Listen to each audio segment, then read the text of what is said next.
Good morning, everyone. For those of you online, good morning to everybody that's here in the room. I'd like to call to order the regular monthly business meeting for February 6, 2026 of the Island Transit Board of Directors. At this time, we do not currently have a quorum, so I will take roll after. We do have a quorum? No, you could take it now. Take it now? Okay. So, James P. Merrow. Present. Melanie Bacon. Here. Layla. I don't. Leela. She's here. Jenny Bryant is here. And we are awaiting our other board members to join us. With that, approval of the agenda. Move approval of the agenda. I second that. Now you can't take action. We can't vote on. Oh, that's right, can't take action. So I move to consent agenda. Can't do that either. Monthly reports. Monthly reports. Can't do that. Can do that. Public input? Public input. You can do public input. Okay, too. public input. We'll go to public input. For those of you online, we're gonna kind of shift things around until we have a quorum.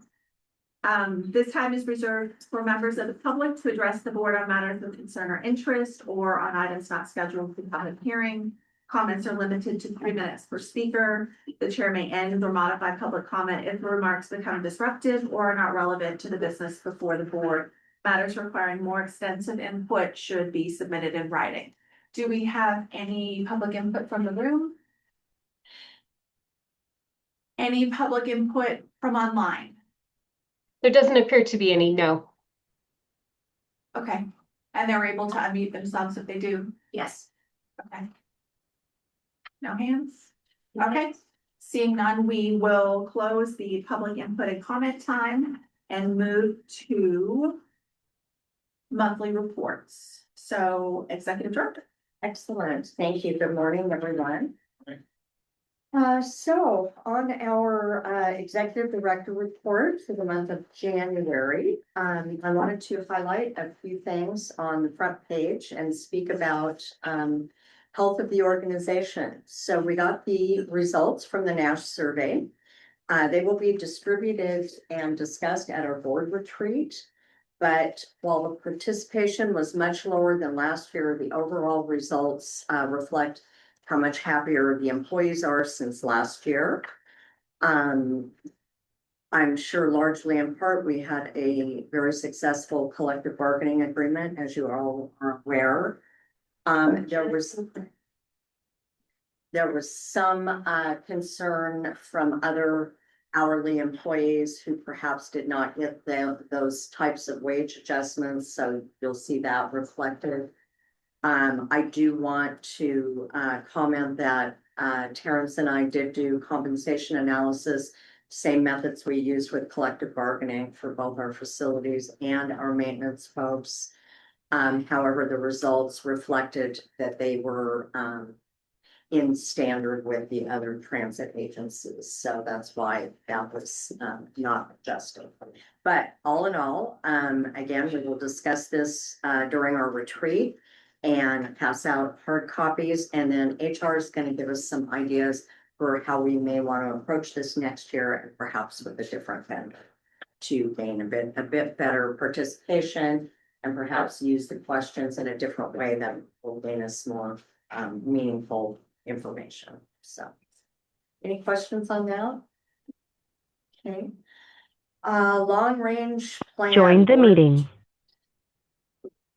In January, we kicked off our long-awaited long-range plan, and at our March board retreat, we'll spend significant time, approximately 4 hours, understanding the scope of the project, educating on service planning fundamentals in relationship to community comprehensive plans, ADA paratransit boundaries, discussion on impacts of long-term service changes, interactive service planning exercises, and more. So we're really excited about that.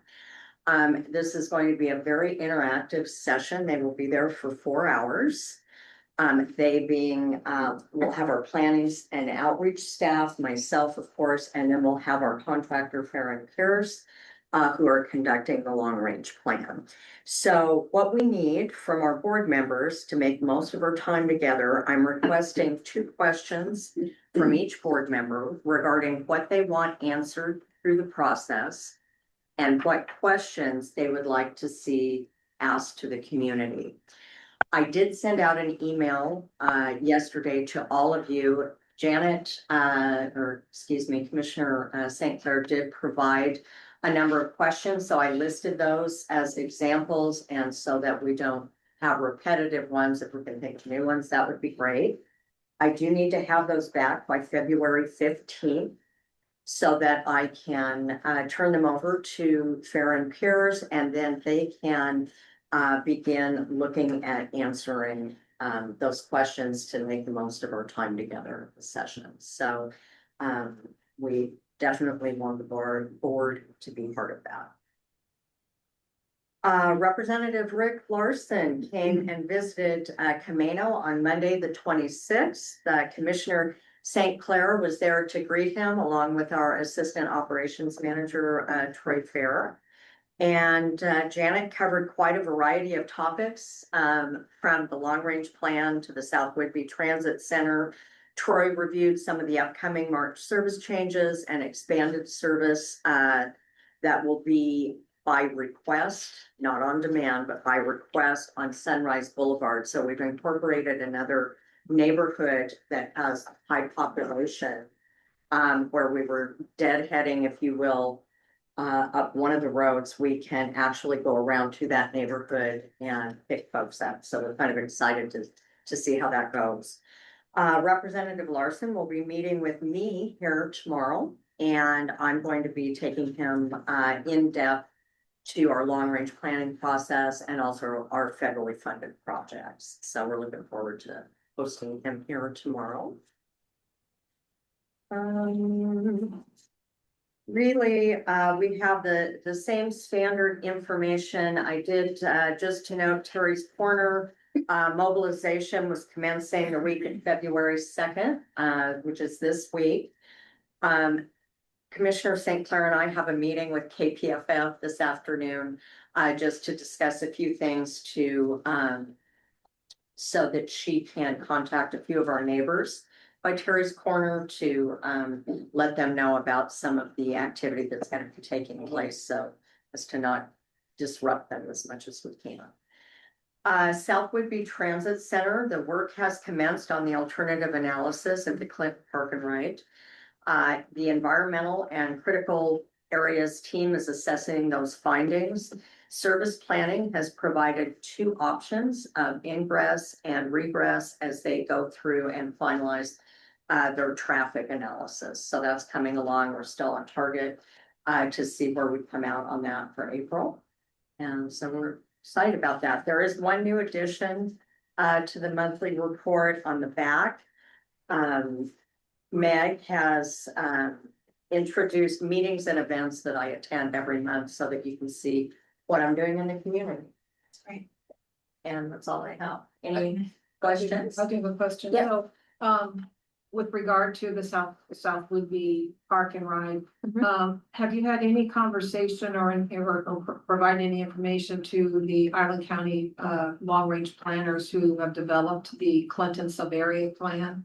Because I think that if we do any kind of action down there, the Clinton sub-area plan should reflect something. That's a great note. So Yeah, we have not as of yet. We're just doing the feasibility study, but if we see it's going to go beyond that, we definitely need to reach out to them, and they are.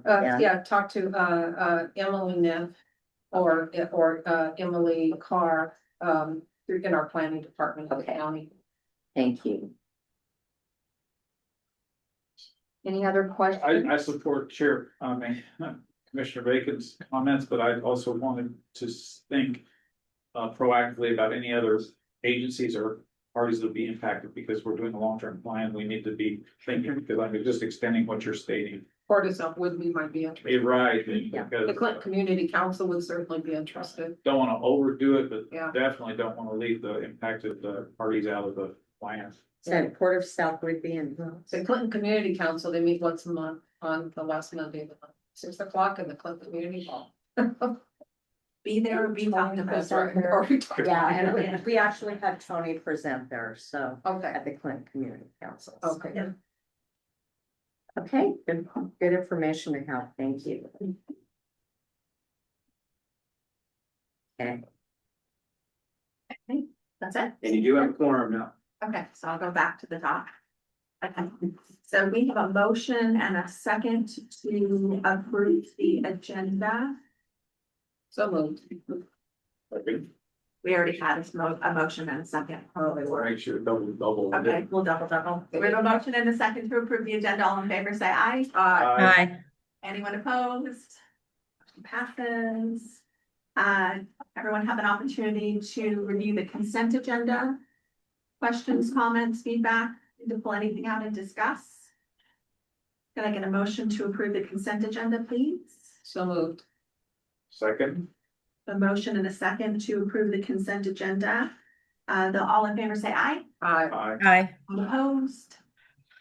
Motion passes. Oh, and just for the record, Commissioner Janet Sinclair has joined us, and we do have a quorum.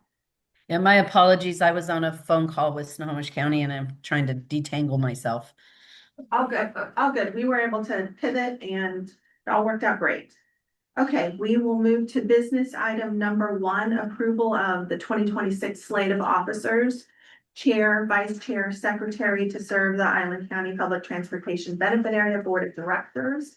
The current slate is myself, Jenny Bright, as Chair. Our Vice Chair is Commissioner Janet Sinclair, and our Secretary is Councilperson James P. Merrow. Questions, comments, discussion? Sure, I think it says slate of officers. Are we talking about the same, the 2025 slate to become the 2026 slate? I mean, Yes. oh, okay, so it's a continuation of the existing slate. Yes. Okay. So I, as the only one not in that list. No pressure. I move to approve the 2026 slate of officers, Jenny Bright as chair, Janet St. Clair as vice chair, and James P. Merrow as secretary to serve on the Island County Public Transportation Benefit Area Board of Directors. If allowed, second. I was wondering how that works. Allowed. It's allowed. We have a motion and a second to approve the 2026 slate of officers. All in favor, say aye. Aye. Anyone opposed? Hearing none, the motion passes. We have to be able to vote for ourselves or we don't have quorum. I always forget to say aye. I just kind of raise my hands a little bit. So there you go. Yeah, well, All you're right. chair. We will go to business item number 2. Approval of the Island County Public Transit Benefit Area Board of Directors representative to the Island Regional Transportation Planning Organization Executive Board for 2026. So what does this, what's the time demand to serve on that particular organization executive board? On the IRTPO? Oh, IRTPO, of course, I know that I one. know. I know that one. Meg better was than trying to anybody. trick us. She wrote everything out in long. IRTPO. Okay, and so you are currently that person. I am, and generally, has the chair served in that capacity? I don't know. Traditionally, yes. So I'm happy to do so going forward. I'm certainly happy for you to do so. And Janet and I are already on that board. All right. I move to appoint Jenny Bright as the Island County Public Transportation Benefit Area Board of Directors representative to the Island Regional Transportation Planning Organization Executive Board for 2026. I second in lieu of anybody else that wants to make a click. Okay, we have a motion and a second to approve me as the IRTPO representative for 2026. All in favor, say aye. Aye. Anyone opposed? Motion passes. I saw Janet's lips move, so I think she said yes. Okay, and then business item number 3, selection of 2 Island Transit Board members to serve on the 2026 Island Transit Finance Committee. So who are the two right now? The 2 of us. The two of you. Yes. I would really like either Commissioner Johnson or me to serve on that. I would prefer it if Commissioner Johnson, but she is not here, but I really like that. So I'm just putting that out there. That's right. What, can I hear what you said, Melanie? I didn't quite I catch would it. like either Jill or me to serve on the finance committee, because the two of us have expressed issues over time about having to do with, financial things that come before the board. So that's why I would like one of us to serve on that committee. I appreciate that. Out of consideration for uncertainties, I would like to encourage you to be one of those two people And because I too, of uncertainties about Jill's participation going Yeah. forward. Right, There. yeah, and you don't want to appoint somebody, then they say they have to do it, so. Yeah. She Okay, was appointed last year. It was the three of us, but she was not able to attend any of the meetings. okay. well, I'm pleased to do it, but I'm definitely pleased for Commissioner Bacon if she's available to do that. And I mean, I'm pleased to serve too if need be, but I'm just describing it. Commissioner Bacon's got tremendous experience with this. Thank you. So, but you say that last year in 2025, we had 3 people. Can we do that It can't again? be three. It Yes. can be 3? It can be Okay. I'm pleased to serve again. three. Okay. I think that's a good fit because you don't take action. So having an even number of folks, you just review and make recommendations. There's no action taken by the finance committee. Is that my accurate understanding? That's correct, yeah. The challenge is, of course, when we have even numbers, that is difficult, why most boards are odd numbers of folks. So I think having multiple eyes on our finances as we move through these transitions and frankly, move through some uncertain times going forward is a great thing. I'll make a motion to approve or to nominate Chair Bright, Councilmember Morrow, and Commissioner Bacon to that committee. I second it. We have a motion and a second to approve Councilperson Marrow, Commissioner Bacon, and myself to the IslandTransit Finance Committee for 2026. All in favor, say aye. Aye. Aye. Opposed? Motion passes. Okay, business item number 4. This is seeking approval to cancel the March 6, 2026 regular scheduled Board of Directors business meeting. So moved. Just through that. Sure, okay. Got a motion. Oh. And I second Yes, it. what, I second it. do I need to say anything? Please. Please. You can talk. It's a motion. Yeah, okay, motion. Apparently none of you want to come. Thank you so much. We, in light of having our board retreat on March 13th, and we have organized any items that we need to bring to the board, having them either here today or bringing them in April, we'd like to cancel the March 6th in lieu of our March 13th board retreat. And you're not, okay, so you're taking care of everything. We won't have any. Business. There won't be any business. It's just, if something came up, we could note it in 24 hours. Oh, okay. Yeah. And then- Oh, that's good. Yeah, I think we already have a motion and a second. we do. Even though I'm still- Okay, so we have a motion and a second to cancel the March 6, 2026 regularly scheduled Board of Directors business meeting for IslandTransit. All in favor, say aye. Aye. Anyone opposed? Motion passes. Okay, business item number 5, move to reschedule the July 3rd, 2026 meeting to July 10th and the October 2nd, 2026 meeting to October 9th. Start time and location will be unchanged. I understand the July change. Do you want to explain the October change? Actually, I'm gonna defer to Meg for the. Okay. Because it's the county commissioners fifth week and they won't be available. No, that's not actually true. Oh, really? Well, so, I'm sorry. So last year we had a Wasalfo public health crisis. We had a Wasalfo conference that I think all 3 of us were scheduled to attend in Ellensburg. It was a Tuesday. We arrived Tuesday night. It was a Wednesday and Thursday conference. It did not go to Friday, but I think because of travel, perhaps we canceled it. That is not necessarily a conflict for the October meeting. I don't have any problems with moving it, but it is not necessarily a conflict. I looked at the Association of Counties meeting and I looked at Wasalfo and I don't see anything that conflicts with the Friday meeting. So I just wanted to clarify because I was confused when Melinda came to me about that because I was back in the office on that Friday. And we did have a meeting. It was done by Thursday. You remember Commissioner Bacon? We were in Ellen's. Remember, we didn't have to be there on Friday at all. Yeah. Can I say one thing? Of course. I spoke to Jennifer yesterday and she said it's your fifth week, It so whatever what? that means, and so that you are not She said it's your fifth week. So we try not to have meetings during our 5th week because we get worn out really after 4 weeks. So we only have 5th weeks like a couple times a year. Right. So what do you think, Janet?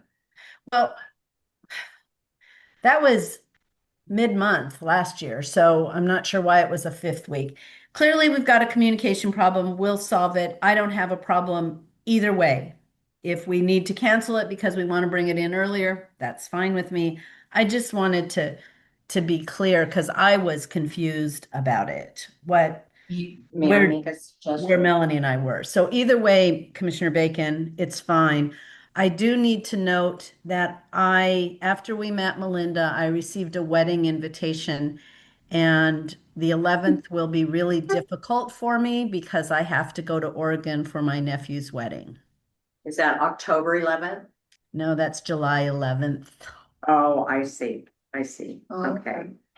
But you don't, I mean, I shouldn't always be dependent on being No, here. hopefully Well, Craig will be here. Hopefully yeah. Jill will be here. Right. Hopefully you could take a day off, Janet. The only comment I was going to make, if we can certainly leave it, on October 2nd for now. And then as we clear up the confusion in this, we can always bring this back to another board meeting and move it if we need to. I think that if we can keep it on the 2nd and there's no conflict, that's a good thing from a budget standpoint, because that's our budget season where we bring you the first draft of the budget typically in October. So the earlier we can do that with time in between the first and second draft in November, the better. So if there's not a conflict and we can keep it there, that would be great. But Yeah. we can do it at a later time and just keep it where it's at. It was looking at me. So, I was just starting to think. No, I really like the 5th week. I like those 5th weeks. Yeah, so then- But I appreciate the budget issue. Oh, I appreciate okay, that very okay. much. So I'm okay if we plan to do it on October 2nd. And if we just have a really nasty year this year and we say, hey, we need our 5th week, we'll let. We you can know. adjust. And I'm completely flexible with what the commissioners need. Thank you, James. Thank you. So October 2nd, you're okay with October 2nd, Janet? I am. Okay. I am trying to Thank you, figure out how Dorothy. the 2nd of November is the 5th week, but I think I figured it out. Yeah, so thank you though for trying to schedule Yes. around our time off. I appreciate that. So I need a amended motion from what's in the. I move to reschedule the July 3rd, 2026 meeting to July 10th, 2026. With start time and location to remain the same. I'll second the motion. We have a motion and a second to reschedule the July 3rd, 2026 meeting to July 10th. All in favor, say aye. Aye. Opposed, motion passes. Business item number 6, authorization to enter into a firm fixed price contract not to exceed $500,000 upon award of the successful vendor proposal submitted for the automatic passenger counter APC system project. Oh, sorry. Our procurement risk manager, Mr. Byrne. Hello all, so for this project, we have 5 total proposals, we're in the final 2 right now at the evaluation stage. You can't talk too much about it, but we are doing our final reference checks, so in that final stage. We're asking for your authorization to enter into that once we do select a vendor. With this, it helps us with our long range transit plan that you guys will hear a whole lot about during the March meeting. but it provides us with plenty of data to make those accurate decisions. Brad can speak more to how that integrates with life, but it's my presentation. I'll just add, thank you, Nate. I'll add that, we are very close. First of all, that the 500 was approved in the 2026 budget. Thank you. And it has come in far under that. The two finalists that we're looking are almost 100K under that, so we'll still have time to negotiate price further. But we're really happy that we're under budget there. So we just wanted to bring this now so that we can go ahead and make our decision in the next couple of weeks and get moving on the installation of those APCs. And isn't it true that when you first brought this to the board for consideration, that the potential budget was in million? I asked $1 million and gave Janet a heart attack. Yes, But she survived. So we Yeah. whittled our way down to 400,000. we did. Okay. We did. Excellent.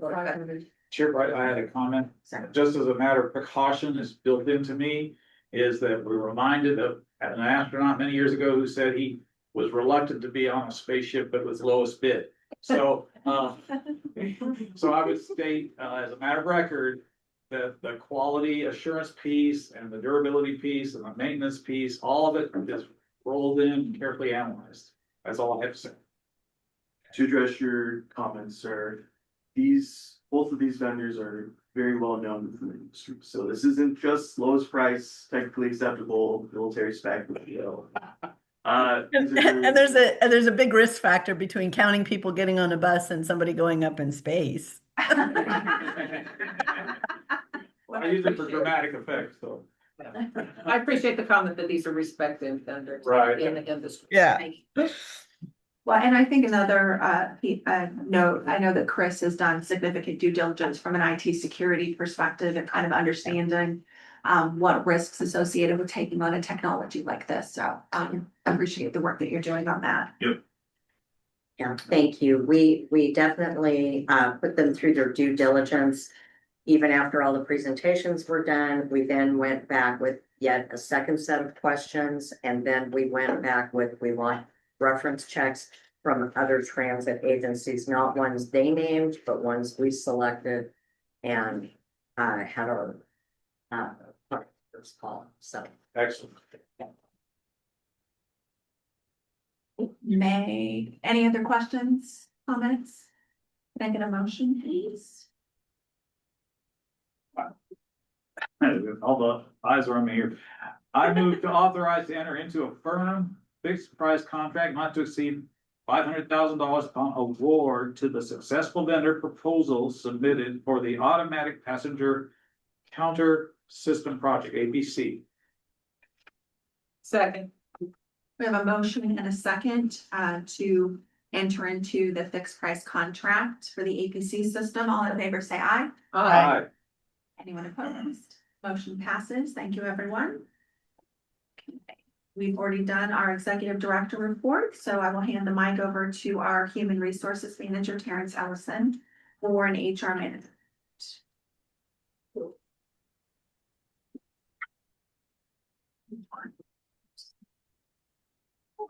Morning, everyone. Morning.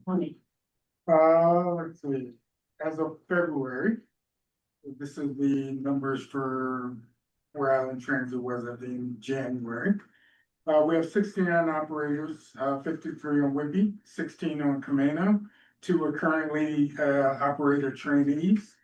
We do have 5, possibly 6 more in the class beginning on February 23rd, but definitely 5. And as you can see, we've been holding steady for the past few months, and if we get these new operators on board and increase our numbers, there's no reason that we won't continue to hold steady. Then we have 2 operators in route train.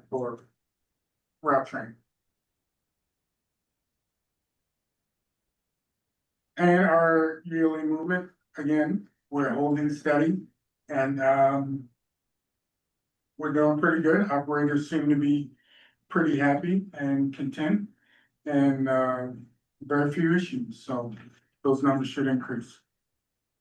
As of January, we did have one exit, and again, if you guys would like to inquire about the exits, please, have a conversation with our executive.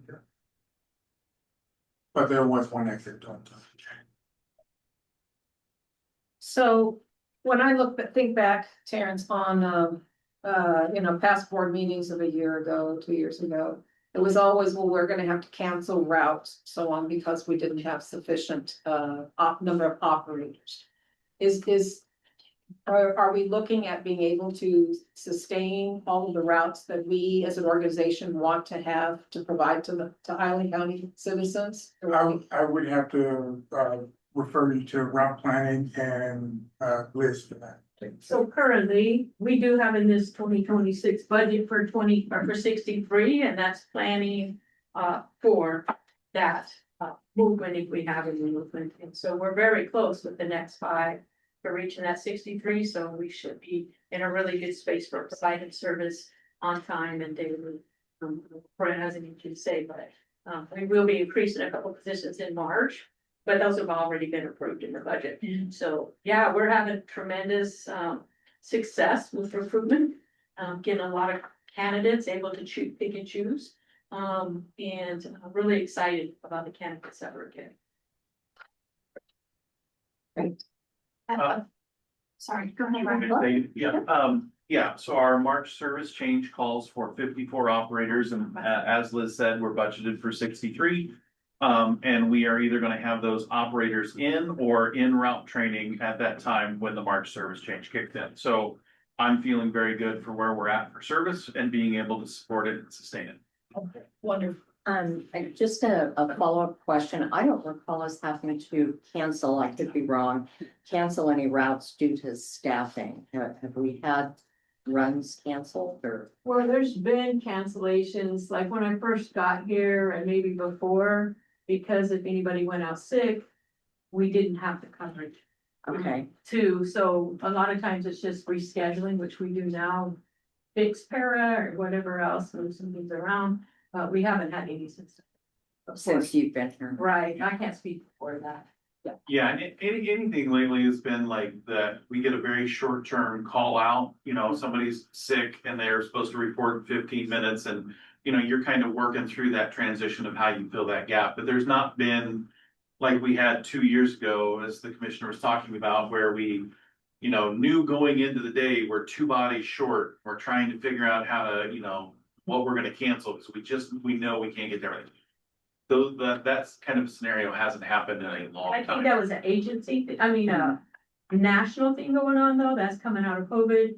Everybody was experiencing the driver shortages amongst the nation, so it was cross agencies across the nation that were having the same exact problems. But it's also then that was a problem really about employee morale. I was happy to hear you say, Terrence, that the employees seemed happy. Because employees were having to work all of these ungodly shifts and it was really hard on them. And we worried a lot about that. So I'm very glad to hear they're not having to work these horrible double shifts and frequently. And so. I think there's still a little bit of that, obviously, for coverage. However, I do want to give Liz recognition in all of the years of experience in operations. She has restructured that area back there, not only in dispatch, but with operators, and has just done a phenomenal job in helping us be on time. Great.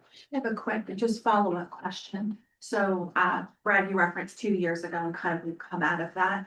What does overtime look like currently? Because that was kind of a big topic, especially as Melanie was at the helm for HR. Are we still kind of in that same space or have we reduced overtime? So it's not, I've been following it, so it's not as bad as it was. Of course, it's better, but we still are at that cusp with the 2 trainees. When they come out, we should really go down, because we will be at that 54 month to have that backfill, but it's not anything like it was, 3 or 4 months ago. But we are still working out of it, but like I said, this class would definitely get us back out of it, so we can kind of see the Right. trajectory go down. Well, and just from an industry standpoint, overtime is always a challenge in operations. I know Everett Transit always runs high. I don't know about community runs high. Oh, yeah. Because you get fully staffed and then somebody retires and then, you have the flu season come around and so there's always these variables, but, we are focused on. Thank you, sir. Thank you. Okay, so. At this time, we are going to go into executive session. Matt, can I announce both of them? If you can. Okay, so we're gonna go out, to review the performance of a public employee and to discuss with legal counsel representing, I wrote over the top of it, agency litigation or potential litigation. We will go out for 10 minutes. And if we do extend, Jeannie will put a note in the chat for those of you that are online. For everyone that's in the room, I would ask you to kindly depart and we'll call you back. How's that? So I'm gonna put everybody into the waiting room. Yep. Linda, the one. Sorry, from. I'm gonna be on the.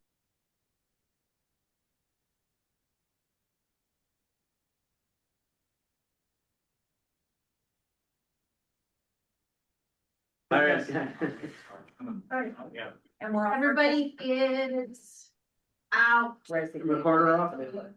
And we are ready to stop recording. Okay. Stop recording, please.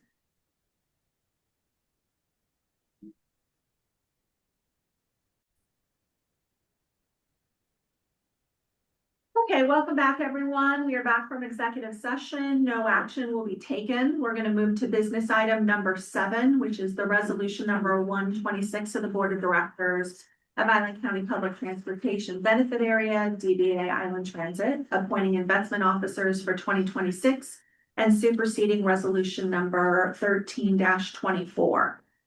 I'd Linda, make do a you wanna motion explain to this? appoint the board chair and our executive director to those 2 positions. Second. We have a motion and a second. Any discussion? Okay. We have a motion to approve, appointing investment officers for 2026. All in favor, say aye. Aye. Anyone opposed? Motion passes. Any other business? Comments, questions, feedback, emotional outbursts, anything? May I talk for a second? Of course. So I've been in Olympia a lot this session. As you guys know, everything had to be out of committee this week. So a lot of bills are likely dead. I'll know more on Monday when it's the cutoff of it being out of house. I want to note that I was also in a ferry meeting this morning about the challenges we're facing with our ferry system and the tough things that happen when we have to go to a smaller boat or boats are moved around as we have such a limited inventory and an aging inventory of ferries. The reason I'm raising this issue with this group is that in our Island County Comprehensive Plan, we have an extremely strong emphasis on multimodal transportation. And of course, Island Transit has a very strong role in that transportation plan and what we're doing. The more we can encourage passengers and we can move people around without bringing cars on and off the island, the less vulnerable we are to that ferry transportation crisis, because the smaller boats are much more impactful on bringing a car on and off than our ability to put passengers on. So I just want to thank our executive director for being involved in that and encourage us all to continue to elevate the importance of that multimodal transportation, because all of these things aren't in silo with one another. They're all interconnected. And until there is both a governor and a emerging budget for our ferry system, but as long as we're facing that and we are islands, Our bridges and our ferries are critical to our future planning. And the role that Island Transit plays in reducing that vulnerability by encouraging multimodal transportation is significant. So I apologize for taking time, but I wanted to share that with all of you because these siloed meetings that I often attend, I often see as very interconnected. Thank you, Commissioner St. Clair. I think that's so important. Any other comments? In the room? Hearing none. Thank you to everybody for attending today. We will adjourn. Like Janet. And then sign the resolution. Yes.